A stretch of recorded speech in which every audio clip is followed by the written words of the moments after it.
Well, the Nova Scotia team has won an international award for their innovative work with palliative care now. Sarah Scott and Terri Milton of Nova Scotia's Valley Hospice Foundation, they were named the International Palliative Care Innovator of 2024 for their innovation that's called a grief library. And get this, they competed against challengers from Harvard, Johns Hopkins, Bayview, and others. This was all at the Canadian Virtual Hospices 2024 Innovation Challenge, held at the McGill International Palliative Care Congress in Montreal recently. And let's say good morning and congratulations to the winners, Sarah and Terri. Good morning. Thanks for coming on the show. Thank you so much. We are very excited about the win, but also to be able to amplify the project for Nova Scotians. Thanks for the invitation. Yeah, no worries. Sarah, let's start with you. Tell us a bit about this competition, because this is a big deal that a Nova Scotian team has won this award. We were thrilled not only to be nominated, but the competition was very, very broad. The different projects that were shared covered a lot of different palliative care innovations from all over the world. There were 14 different countries that submitted their projects, and it was an absolute honor to be one of the six. And but then we had to present like Dragon's Den style in front of the Congress to be able to pitch. And then our colleagues, palliative care colleagues all over the world, were the ones voting, as well as a panel of judges. So it was a real affirmation of an endorsement that our colleagues said, this project has legs. And it's, I think, because it's actually a very simple idea and one that I think people just resonate with, the idea of books in the hands of people who are grieving across rural Nova Scotia. Yeah, exactly. Terri, why don't you tell our viewers what the grief library idea is? And I believe it's actually put into practice right now. It is, and we're actually physically sitting in the grief library space right now. So this is a project with the Valley Hospice Foundation, and it's the brainchild of Sarah and Kate Garrett, who's the manager of our hospice here in Kentville. They attended a conference a year ago in Ottawa and came back with the idea of a grief library as a way that they could foster and promote grief literacy in the area.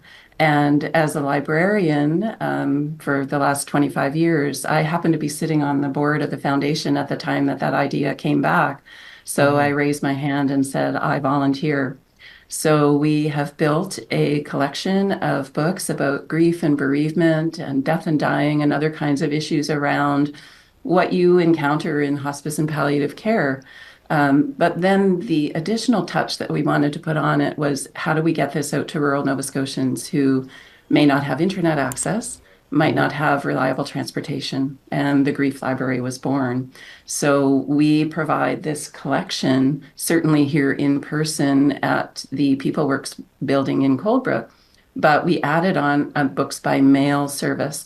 Libraries have been doing books by mail for a long, long time. And I think what captured people's imagination was we were taking a very specialized grief and bereavement library and adding on the service to make sure that it can get out to rural Nova Scotians, most of whom have a mailbox. So that's at the core of what we do, is sending books by mail to rural Nova Scotians.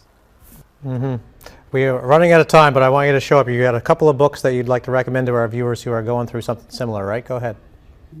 Go ahead. Yeah, I'm going to start because this book just came into our collection, and Nova Scotians will certainly know Alan Syliboy and Syliboy and the Thundermakers, and they performed the Owl Song and now have published this absolutely stunning book, When the Owl Calls Your Name.